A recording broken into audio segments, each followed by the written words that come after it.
even when the boss is like, other people, there's a lot of commotion or whatever, I look right into Maharaj's eyes and I just sense that this is all, it's just illusion. It's just, no matter, don't take the touch, be here with you. All's occurring inside yourself. You are not body, you were not body, you're not going to remain the body. So then, end of the day comes and, okay, bye-bye, everybody have a good evening. Back to afternoon bhajan. John, Yes. such devotion, I think you got it naturally. For me, I'm trying. I think you must be very detached also. That happened to you very naturally. So, I'm not saying, you as a body, but, just, for the sake of understanding conversation, just I'm taking you as a person, just for a conversation's sake. So, like I talk with one or two people like Sudhir, maybe Amrita, the way the people say about you is like, in your case, the transformation was happened so quickly. So quickly means they said like, you got Nam Mantra in the, like immediately, you fall into that samadhi or whatever that is. Then you wanted to decide like, you decided to become a monk or something like that. Then Maharaj was reprimanded you, saying, okay, no, this is not your path like that. And then you changed your course and you came back to US so quickly that, transformation was happened. I don't know, like maybe what is stopping Rami to transform like that? I'm not understanding. So I'm not asking egoistically. I'm asking sincerely, like, what is stopping Rami to, identify himself from formlessness? Nothing. So, Nothing at all. I mean, again, the story that you just related, when I went to India, I had already begun to sense this sense of presence, and I knew I was going to go and see this sense of presence in the form of Sri Ramakat Maharaj and give my life at the feet. And even to give you an idea of the mindset of surrender, when I'm sitting there and as soon as I get on the metro, it's joy. It's like I'm off to see my master. This is it. This is the finish.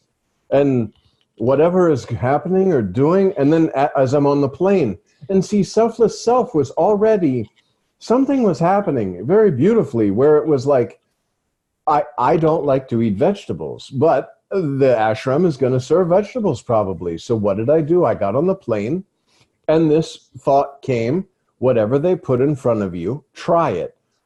Know that you've never eaten it before. No matter what it is, you've never had it before. Eat it as a fresh experience in the moment. And I said, okay, yes, master. Now, I'll also say, too, you talk about the devotion. There was the Abhangas, and I read that. See, I had on my wall the Shivoham. And every night I would say the words to Shivoham and bow and say, oh, master, I am yours, this and that. Take me, do whatever you wish. This was in the beginning. Then that turned to, okay, now we're going to read the 12 Abhangas. Because the Abhangas were very powerful. I read them every day. When I was on the plane, I read the Abhangas. I remembered that part of the bhajan was, when you're on the plane, do the bhajan. So I put the bhajan on in my ears and I was listening and just enjoying. And see, I understood, something in me knew that selfless self was creating everything for the benefit of ridding myself of anything that wasn't selfless self, that any obstacles, any illusory layers. When I was on the plane, I even wrote in my journal that when I went through security, I knew that that was the presence. That was my master in the form of a security guard. And I was very humbly bowing and thanking and going through security. Everything was a joy. Even at the end, I wound up getting in the wrong line. I waited for like an hour and a half in totally the wrong line. Didn't even have to wait that long. And I wound up then going in the right line. And I had no idea then Where's the ashram? I don't have an address to the ashram. So that happened, and I knew again, my master is guiding me. All these things that seem to be occurring are only to impress the reality. That's it. It's an illusory world, and the selfless self is projecting everything based on ideas and concepts you may be having in the moment. There are no guards. There are no guy who's stamping your passport. There's no worry that he's not going to stamp your passport, because that's the master. The master is in the form of this guy stamping my passport. And even as all the people had already left, I had to go find my luggage. The carousel where my luggage was had stopped. So I had to go and ask people. But I knew I was asking my master in the form of this airport attendant, may I please help me find my luggage? They helped me find my luggage. Then I had already missed my KK Travels van. And I was like, oh, where's KK Travels? I don't know. And this guy, who I knew was my master in the form of this taxi driver, took me over to KK Travels and said, here's the KK Travels. Then the KK Travels driver, who I knew was my master in the form of the KK Travels driver, he says, where are you going? I said, oh, I'm going to go see Maharaj. He said, I hate to tell you, but there's probably 500 Maharajas in India, just in this area alone. Could you be more specific? I said, oh, I took Selfless Self, the book out, and I showed him, this is my master. And somehow, some way, we got there.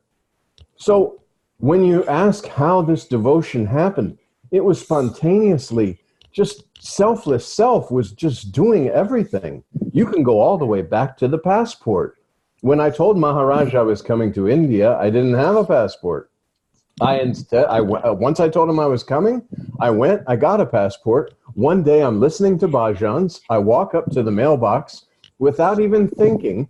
I pull the passport out. Oh, my passport came today. All of these things because there was no thought process that could tell me what's happening, what's not happening. Selfless Self I was on remote control by Selfless Self. There was no John's ideas, John's beliefs. Whatever happened in the moment was going to happen, and it just flowed right along with it. I wanted nothing different than what was in the moment. And when I got to Maharaj, when he put his hand on my head, when I came to India, I had the beard, the red rocks, the very long hair. And he put his hand on my head and said the mantra.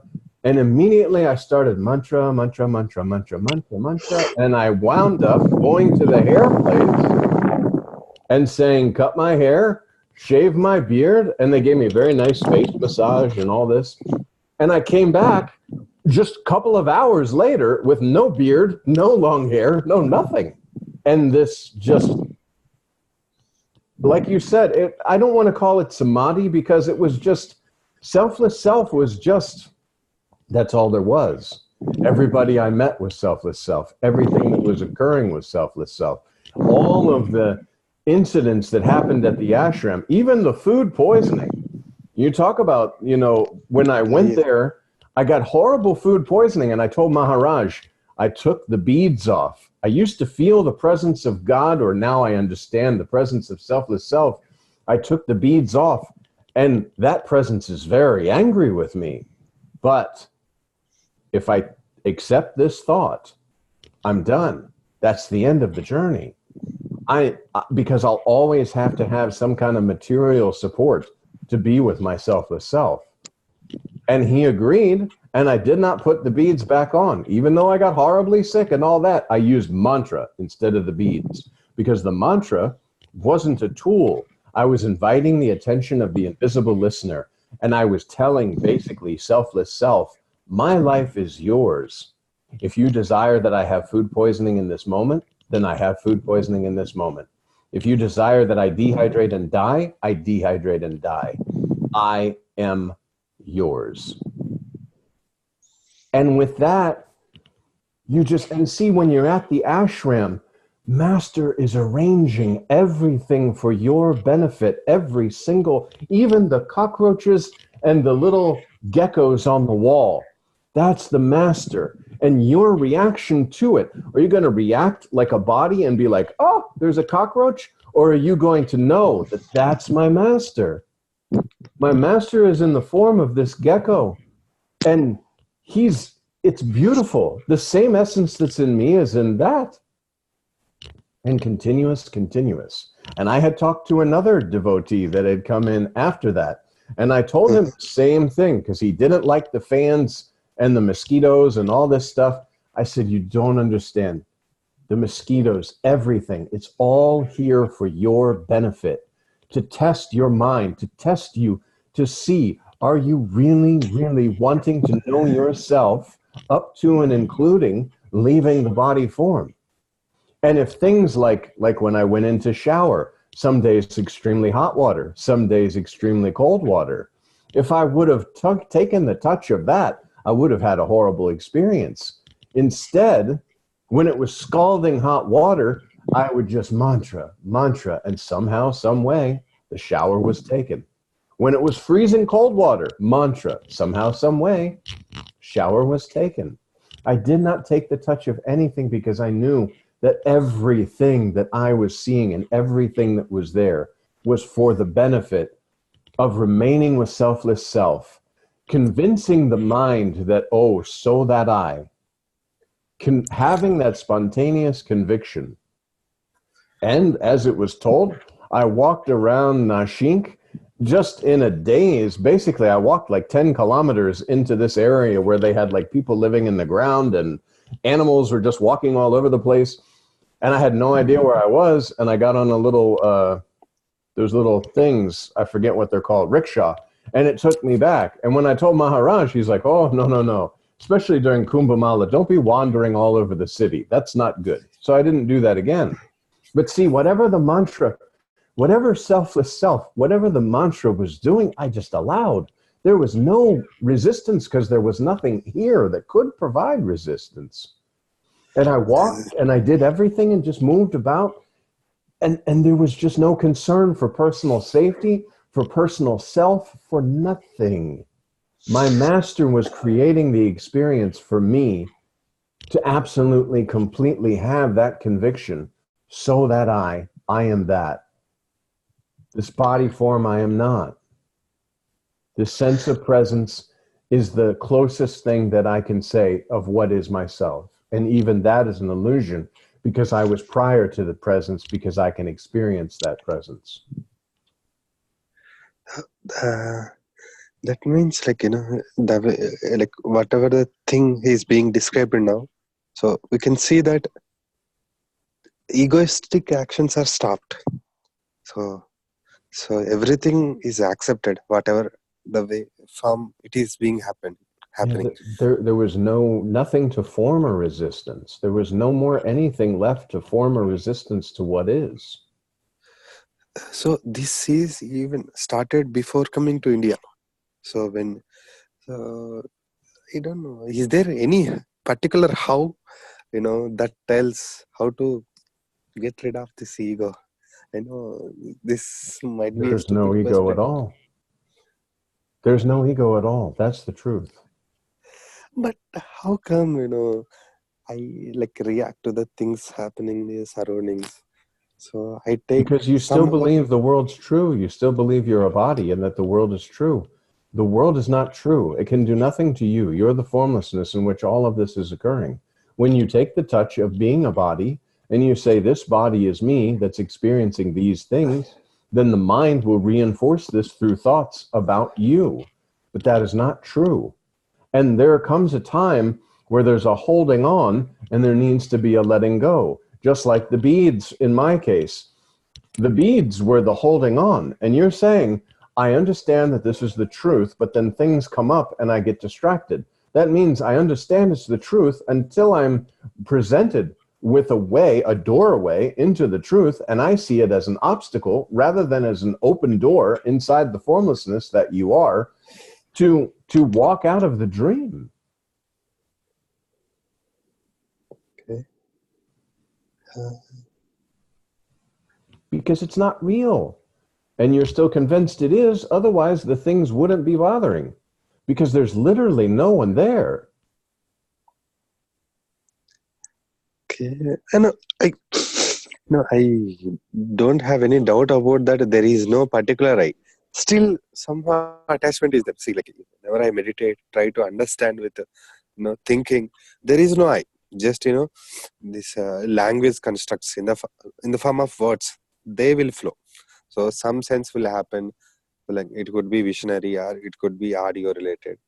So in that very moment, the previous experience related to this particular sensation will come into the mind as a thought, and it goes on. So Hmm. similar thing it will happen. Like another sensation will happen. It goes on, or somehow some incidents happen in the day. So their memories will come, or maybe I forget that I'm experiencing something in that very moment. That memory will happen. So yeah, so whenever I'm not aware, so at the time, I erased all these memories. Still, somehow I attached, But some identity will come. and see, because the selfless self that you are, when there's the belief in something, you take that form automatically. Even though you're formless, you take that form of whatever that thought is. That's why it's nice too. And I had talked about at the MARC train, when getting on the train and everybody waiting in line, people used to push, people used to step on the feet. This was wonderful because you could see the reaction. See, everything in this life that you're seeing is illusion. And you're impressing this more and more. You call them daily events, but in reality, it's like flashcards of, do you take the touch or take reality? Take the touch or take reality? And the more you impress the reality, then somebody steps on your foot, and automatically there's no one in that body that could step on my foot. This is an occurrence that's happening so that I can look at my mind flow and see if I'm taking the touch of someone stepping on my foot, because there's no one. There's two lumps of flesh and the belief that one of them is separate and autonomous from the other one. And that's a silliness because you're formless. There can be no separation. So the same that's in that one stepping on your foot is the same that's in this body believing itself to be separate. And it doesn't even matter if the person smiles right in your face. That's just turning up the heat of the test of your own selfless self, because that body is a dead body without the presence animating it. And the presence that goes into that body and has the flow of thoughts that this is me, it doesn't matter, because in this body form, the presence is realizing itself as there is no inside and outside. All of this is occurring inside my selfless self. So who's to get angry with whom? Can I get angry with myself that in another body form I stepped on this body form's foot? But which body form am I if I'm formless? This impresses. We call it daily life up until the point where there is the conviction, I am not body, I was not body, I'm not going to remain the body.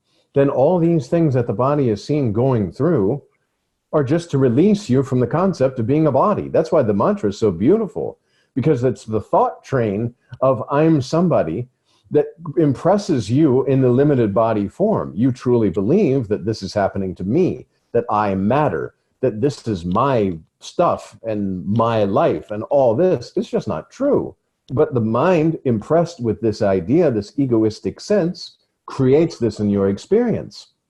However, this same mind is gone when you're not trying to keep yourself compressed in a body form. That's basically the mind's job, is to keep you believing that you are a limited form, and that every experience that occurs is impressing that you are a limited form and trying to become the formlessness. In reality, you're the formlessness that has been believing, and these illusory layers are going away. You are not body. You were not body. You're not going to remain body. By using mantra, you can see this. By remaining with your selfless self, you begin to see yourself, as I mentioned, walking to the bathroom. No thought that, is it going to be cold water or hot water today? No, just open the door, go in, look, okay, it's hot water. There's still water in the bucket. Let's try to mix the two and do this. And it just gets done, but there's no doer. And afterwards, there's no taking the touch of an experience. If somebody asks you how your morning was, oh, it was wonderful. It was beautiful. Here I am now. whether it was hot water, cold water, whether there were bugs on the floor, whether it was dirty or clean, whatever. It doesn't matter. Because you are not body, you were not body, you're not going to remain body. So the body going through an experience has nothing to do with you. That's why when Nisargadatta Maharaj was dying, so to speak, he said, this disease has appeared to my beingness, and I'm not that. I'm prior to the beingness because I witnessed the beingness. So this body form can do what it likes. It really makes no difference to the formlessness, just as if it was a dream. When you wake up, all those dream people, where did they go? They never were, so it doesn't matter where they went. They weren't. They were not. This egoistic sense of I desires to exist, and it doesn't exist. And not only does it desire to exist, it desires to exist eternally. So that egoistic sense says, I am immortal, I am eternal. But no, eternal is eternal. You are a bump on the road to eternity. Okay.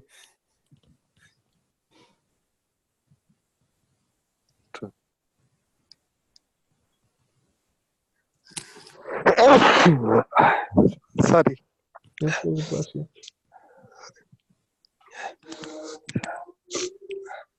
Have been suffering from cold from last 2 days. Yeah. And see, disturbance in the 5 elements. This is a 5 elemental body. There will be disturbances. There's a disturbance in the 5 elements, but nothing's happening to me.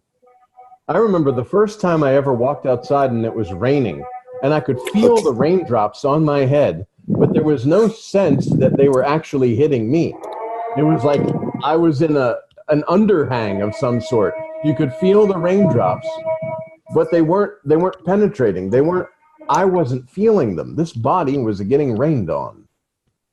It's the same with cold, with any kind of illness. You take the medicine that's required, and that's it. Rami, I'm going to have to mute you out because of that background noise. I think they must be getting up and doing morning bhajans and stuff there. Yeah, that's about the time they do it. I know, because I've been there. I mean, I don't know where. He's in Bangalore, but I was in Tiruvannamalai, and it's the same thing. 4 o'clock in the morning they start. They go to bed at 9 o'clock at night, and then they get up at 4 so they can sing and do all that. Yeah. Yes, yes.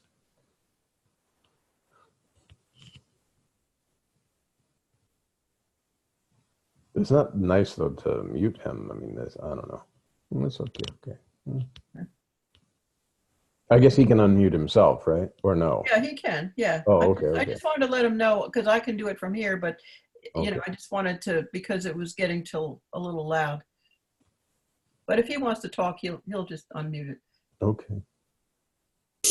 Actually, there is namaz is going on. It's a prayer by Muslims.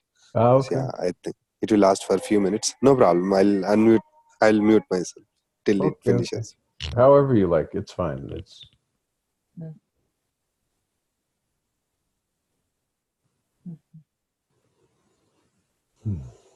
We need all the prayers we can get these days with the craziness and the illusion.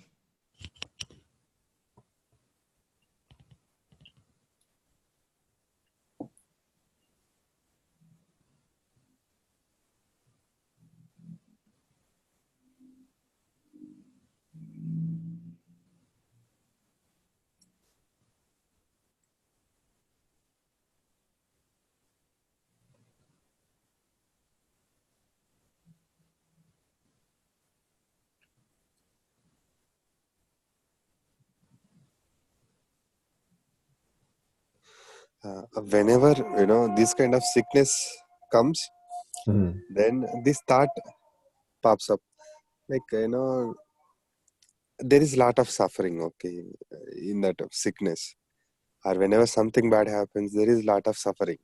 Then this question will come, like, what really I'm doing?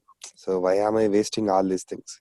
If I really get old, like when the body gets old, at that time I might not have energy even to think clearly. So what should I do, such that, before getting old or, before completely merge with this illusion, that such that I'm that freedom from this illusion will come. I know my English might not be good sometimes. Are you able to understand? Oh no, I definitely understand. You said, "What am I to do?" That you want freedom now because you're saying when this body starts to age, I may be senile, and then how in the world am I going to not take the touch of the illusion as I'm leaving the body? How will I remember I'm formless when I'm going through senility? Yes, exactly. Yes, and for this, I would say, this same presence that's seeing through your eyes right now is the same as it was when the day that it realized it was separate, or that there was a separate identity of Rami. That presence doesn't change. The body's changing, but that presence doesn't change. It doesn't age. It doesn't deteriorate. Yes, the body form that you're using will deteriorate, and it'll appear, if you identify with the body, that you are also deteriorating. But the space in the room does not age, nor does it deteriorate. The one that's behind the eyes that saw you when you were 5 years old is the same one that's behind the eyes now. That one is untouched. It's never been like aging or going through anything. It's untouched. That's what I was talking about. When the rain is hitting on the head and that rain is not touching me. The rain is bouncing off this body. This body's aging. But the life force has no age, has no time, has no nothing. It's is no such thing. The appearance may be, if you identify with the body's deteriorating. But you're not body. So if the body deteriorates or not, you are. And you are that same presence that looked at yourself in the mirror and then tried to, oh, I'm this tall, and mom's like putting on the wall. And now I'm doing that for my son, putting that on the wall. But that presence didn't age. It didn't go through this timeline. It's formless. You are that selfless self doesn't age. It doesn't acquire. It doesn't, nothing. It's outside of time because you're prior to time. The concept of time has appeared to you and came along with the object that you imagine yourself to be within time, or the object in consciousness. You're outside of it all. All of this is appearing in the bubble of illusion. This body that's aging is the bubble of illusion. You never were. This body never was. All of this is the manifestation due to the fact that you are knowing I exist, but you're not actually existing because you always are. There's no beginning. There's no end. There's a something that appeared in the nothing for a time. And that's it. That you are is that you are. There's no aging. There's no deteriorating of mind. There's no deteriorating of sight. Just like if you drove a car, you buy it brand new, and you keep driving and driving, 20 years from now, its headlights might get foggy and it might be rattling a bit and all this kind of stuff. But it's not you. You are, you know what I'm saying? You're okay. You're not deteriorating along with the car. But self is self, or presence, allows this stuff to appear temporarily in time. Well, because of belief in body. See, because when you clicked with the body, you didn't know you exist. We talked about before, the space in this room is a complete aliveness, but doesn't know anything other. Then this lump of flesh, it clicks and says, oh, I exist, and looks around at all this that is, which has been created spontaneously with the sense of existence. The consciousness has been born, basically, and projects, and you look and you say, oh, there's a world, and I'm in it. This is not true. This world has appeared in you. You had the sense of existence, and suddenly a world has appeared, not as an individual thing. You clicked with a body, just as if you're a ghost, basically, roaming about, and you pop in this body. Oh, this is me. No, this is not you. This formlessness is you. But the body and mind can and does easily, by evidence by my life, it's able to forget presence and selfless self but I wonder if presence and self of self can forget itself. Well, once you have no more instrument of knowing, there will be no knowingness. That's the nothing. But that nothing was prior to the something. And it will still be there after the something. It'll still be. But you won't know this. There's nothing to know. Right. You are prior to the experience of I exist. And you know this because I exist appeared to that one that was there prior to this knowing of I exist. I wonder if it knows itself without, or regardless of whether there's a body. There's nothing other than. How?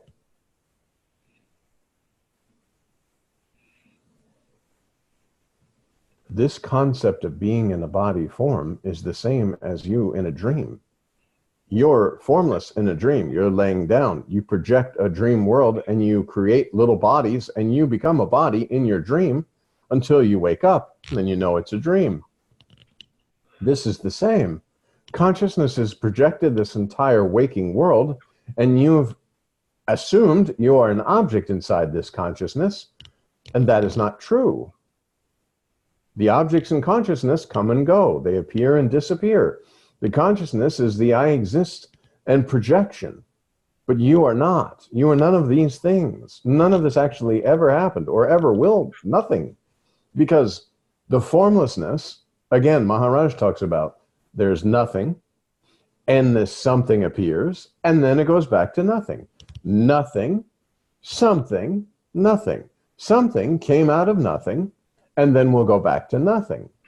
But of course that nothing, and Maharaj uses this example, knock, knock on the door, I'm here. Okay, how do you know you're here? Knock, knock on the door, there's someone who knows I am here. So this nothingness, a sense of existence has appeared, but that a sense of existence has appeared to you who did not know you existed, but were there. You have to be there prior to every experience, or you couldn't experience I exist. Who would experience I exist? Would you say nothingness is itself, though? Well, again, you can say anything you want when you're identifying with the body and coming along with the world. You have body knowledge, you have body concepts, and they can be endless. The fact is, you never were, you never are, but you always are that. This body is not yourself. Because you believe yourself to be a body, you believe in the concept of separation, but you're not a body. If I am that, I am... this you must find out for your own self. It is itself. You have to unwind all the illusory layers that are covering you from knowing yourself. That spontaneous conviction, so that I. Maharaj has given the mantra, bhajans, and devotion to allow you to erase these illusory layers so that you are the fire that's burning underneath all the illusory layers. Yeah, well, the reason I'm kind of wondering is I don't know if I'm trying to make too much sense of my experience, but today I woke and I saw that the waking state was just another object within my awareness, but the awareness somehow, it was just a quick glimpse that the awareness, or that the awakened state was just another object, no more real than any other object. Yeah, correct. All your experiences are occurring inside the bubble of illusion. You can't experience anything without the sense of duality of experience and experiencer. That's why every experience is within the bubble of illusion. There's no experience, no experiencer. Yes, you're experiencing. You can even say, I'm a non-experiencing experiencer, but still that's within the bubble of illusion because you're using a body form and experiencing a world, both of which are not true, both of which come and go on the background of that you are. So the bliss kind of that I was feeling at that time is also part of the illusion too. Correct. Yes. Everything. Again, just like imagine it's a long dream. Maharaj points to this so often. Within your dream, you can wake up and understand your dreaming and understand the understanding comes so strongly, and you can teach others about the understanding, and you can feel just, oh, so who knows, you're the guru of gurus, and you can just sit and be one with yourself. And all of this is just so beautiful, but it's all occurring inside the dream. Just like if you dreamt, and Maharaj uses the example of the pauper and the king, but just like if you dreamt that you're a multimillionaire inside the dream, you've got a monster house and so much money, so much gold, 50 cars parked out in front of your house. You have everything, 5 watches, gold watches, everything beautiful. When you wake up, where are you going to park your car?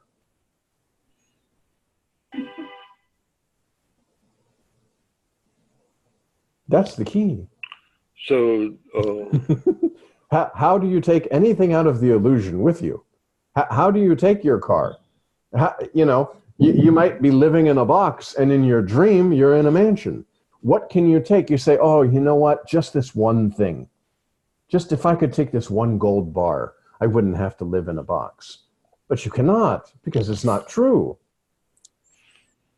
but I can. It seems that the most generally my experience based on thought is very limiting and is subject to duality a lot. Always. Whereas the bliss feeling is not, doesn't seem to be Well, you're experiencing this bliss. the oneness, which I'll start calling that self with self. I'll make a subject, I guess, out of the experience of bliss, and I can objectify it, but it's much preferable to my normal, more dualistic. That's fine. These, like Maharaj says, progressive steps. But just understand, you are experiencing this bliss. Experiencing bliss is very nice. There are many people who get caught in that bliss because bliss is very blissful. But the truth is, this bliss is occurring because I'm still having the idea that I'm something separate experiencing bliss. There's still a me experiencing, just like Maharaj talks about the samadhi. If you're having a very good samadhi, but you're experiencing this samadhi, true samadhi, there's no touch of anything. You're formless, just nothing. There's no sense of body. I'm sorry, Rami, go ahead. No. Actually, no. You also seems, telling first establish yourself in beingness. Yeah. So isn't it same? Whatever the bliss he is experiencing, that is, she's establishing himself. Beingness is establishing in itself. In the presence, yeah. yes. Presence, beingness, whatever you want to call it. Yes. Yeah, presence establishing in itself rather than going outward or attending things or taking that thing. But you are saying, so your presence is even beyond that.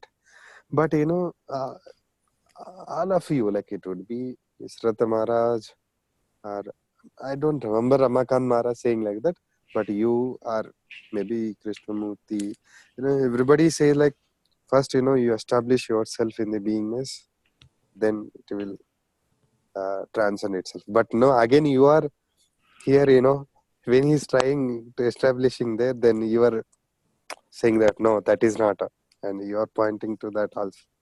So again, does this pointingness is required? You don't want to rest on a step.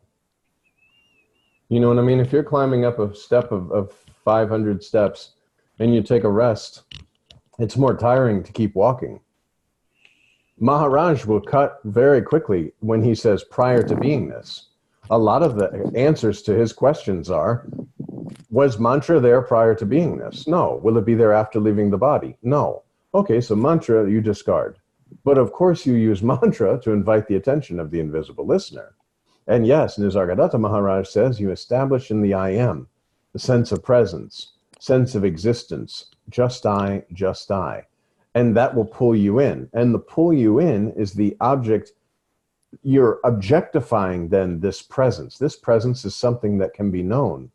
The formless knower knows the sense of presence. Therefore, presence has appeared to this knower. this formlessness that you are. And all of the world has then appeared on the presence. So that's how you can easily get out of the world quite quickly. But even more so, you go direct to the point. You're not body. Any experiences that you have had with this body are illusion. All the knowledge that this body has acquired is illusion because you're not body. This body has appeared inside the formlessness that you are, and through identification, you believe that I'm on a spiritual journey to get back to the formlessness. In reality, the formlessness never was form, so there is no journey. Prior to beingness, you were formless. After leaving the body, you were formless, and you're formless right now. You're the formless holder of the body. Okay. To Keith's point, Siddharameswar Maharaj just said exactly the same thing. When you're walking on this path, it sometimes occurs like, we call this at Astasiddhis, 8 miraculous powers. Sometimes they occur to you before you even get enlightened. And for some people, they come after when they're enlightened. And the people who get it before they're enlightened, it becomes a little more hard to shut the ego because it again, your ego kind of sticks to those powers. So it's a little tiring at that point. That's what it says. You should not get stuck in that snare of, siddhis. So Exactly. All of the body-based knowledge is body-based, and you're not a body. Okay, so that's gone. You use the body, the concept of body, to remove the other concept of, oh, I have body knowledge. I'm a body in a world doing all these things, but you're not. And through mantra, through meditation, you start to be able to sense that sense of existence, the I am, the presence, and you just remain there. And when things in the outside world dance in front of you, no, I stay with my selfless self. And in the beginning, it's a little struggle. And like we were talking about, it turns up the heat. In the ashram, the heat kept getting turned up, but you go along with it. Whatever heat is coming, you just get cooked. Just enjoy the cooking. And it's just, you absolutely know. The body, even now, the body's going to go through what it goes through. It's going to age, it's going to perish, but you know yourself in a real sense. You're not body. All of the relations that came along with the body are illusion. All of the body knowledge that you were acquiring is useless. It's illusion. Everything that you've ever known, ever seen, or ever done is within the bubble of illusion. It's not true. So there's nothing to hold on to. And truly, yes, if you start to sense things, and there will be times where you can kind of feel almost like you can see what might be coming. You can be there and you're like, oh yes, there's a very clear vision of this. But no, because all you're doing, that's why what Manohar just said about the siddhas, if you stop along the way and try to pick up siddhas, remember they're in the bubble of illusion. But the egoistic sense of acquiring something, you're going to get lost in the idea that I'm a body that's acquired something, or I'm special, I'm different, I somehow am able to do these things, or see these things, or feel these things. And that's why Maharaj says, the spiritual experiences, whether they're good experiences or bad experiences, they're dissolved, they're discarded, because they appear upon your presence. They're not true, because you never were a body. It's just like if you had a very long dream, you're very rich, and everything's so wonderful, and life is so good, and maybe even the dream world looks better than this world, but you wake up, none of it was true. No matter what is happening, you could be the president of the United States in your dream and truly be like, oh my God, this is so wonderful. Look, all the people that are coming to me and I'm so wise and I'm the best president ever. But you wake up from the dream and it wasn't true. So would you rather be lost in a dream that wasn't true or be in the reality and be absolutely free of illusion?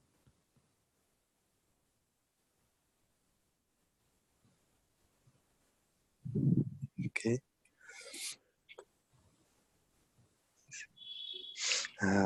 John, there is a worry for me. It's been there from long time.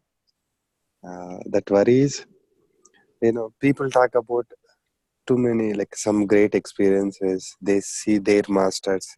In my case, I tell you honestly, except little understanding and maybe one or two instances, some like tremendous happiness. Maybe when I listen to you, I feel that happiness.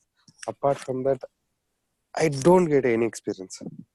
So like, am I too lame for this? I don't know. No, not at all. You are the selfless self believing itself to be Rami. But you are not body, you were not body, you're not going to remain body. So you're not Rami. You're the selfless self using a body labeled Rami.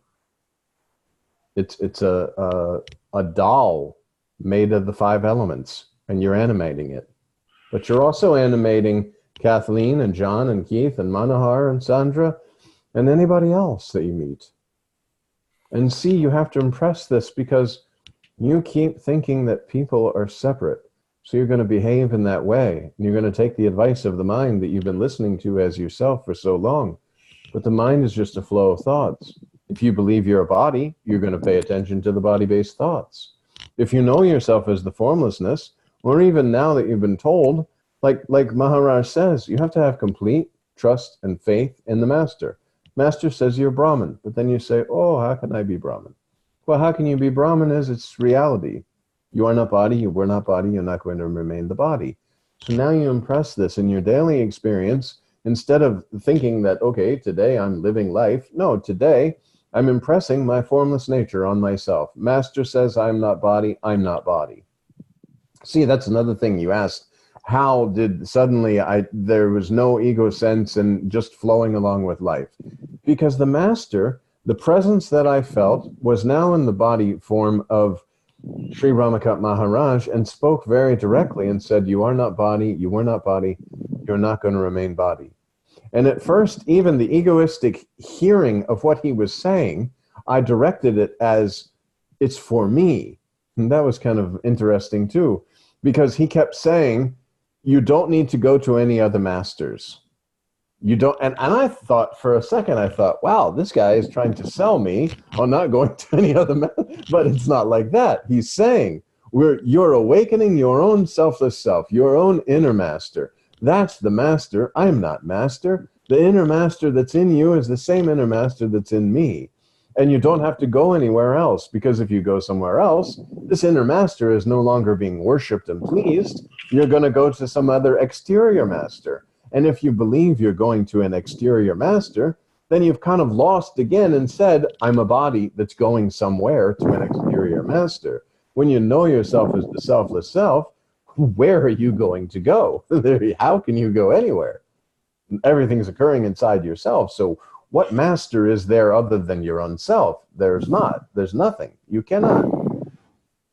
And yet, if you believe and take the touch that you're a body, then you walk to another master, and that master gives you a whole rigmarole based on his experiences of going through this whole thing, and you take the touch. Oh, I believe this person. That's why Maharaj many times said, you're looking for something that I cannot give you. You're looking for some experience, some spiritual experience, something to allow you to know that I'm the selfless self. And the reality is all the experiences are illusory, and you're being pointed to your exact presence. Master is the clearest mirror reflecting your spontaneous presence directly. So, no, go ahead. Okay. No, I'm just saying, okay. Cool. That means I don't need any experiences also. Correct. All the experiences are illusion. You're not to acquire because you have no basket to put it in. You're formless. Where's your basket to put these experiences in and say, ooh, look at my experiences? Or worse, like Maharaj says, don't go around the ashram talking about your beautiful experiences. And the truth is, when a devotee sits there and talks about their miraculous spiritual experiences to the master, the only thing they know is you still believe you're a body. In that specific form, you still believe you're a body that can have experiences. But then they'll tell you, you are not body, you were not body, you're not going to remain body. It's good experience. Maharaj says that many times to different various folks. It's good experience, But experience, there's no experience, no experiencer. You're not trying to go after spiritual experiences. You're remaining with your selfless self. You're discarding everything that's not yourself, and everything that you see is illusion, so it can easily be discarded. You don't yet have the trust and faith or the courage to move forward with that understanding. In meditation, I can sit and know I'm formless, and then I get out in traffic and people start cutting me off, and somebody yells at me out the window. But you see, impressing that the selfless self is in that one, and that this experience right now is just for me to observe the mind and see if the mind is taking the touch, believing that I'm someone that can be assaulted or insulted. You're formless. There's no way to insult you. This person is screaming at the body that you are not, and the joke is you're the person that's screaming at this body using that one.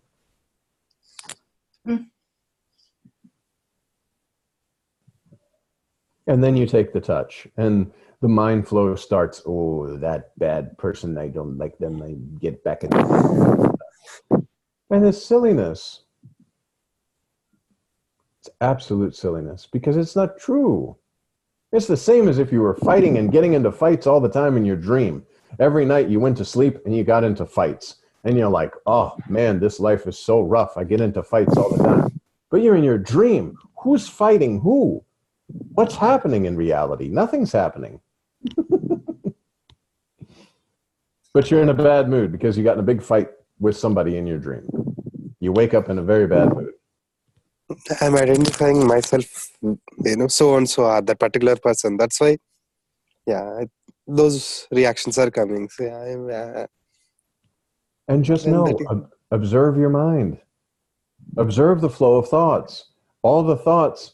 And again, once you can say, okay, I'm formless and everything's cool, and you start to progress through your day and you're like, oh, I'm formless, I'm feeling this, I remain with myself, I'm observing my mind, everything's good. And then something happens and I get angry or I get irritated. Instead of taking the touch of the irritation, observe your mind being irritated and go back immediately to, I'm the formlessness in which all this is occurring. I remain with myself with self. Mantra, mantra, mantra. Oh, yeah. And the more you do this, the more you impress the reality. Because for the whole time that you've been believing you're a body, every minute of every day, you've taken the touch of experiences to impress and limit you to the belief in being a body. But now Master has said, you are not body. You were not body. You're not going to remain the body. So every experience that's coming now, you have the opportunity to unwind all of that body-based knowledge, all those body relations, all those body experiences, and just be your selfless self. Be with you always.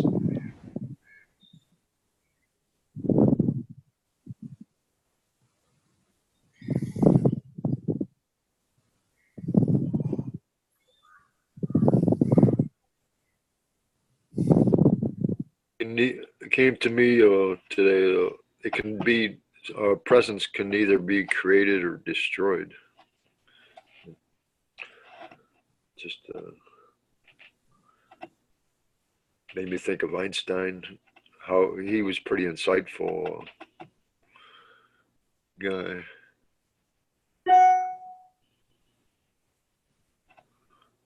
Well, looks like our time is up. Yeah, it's about that time. All right. Good. Okay. Thank you, everyone. Thank you. All right. Thank you. Thank you, Thank you. everybody.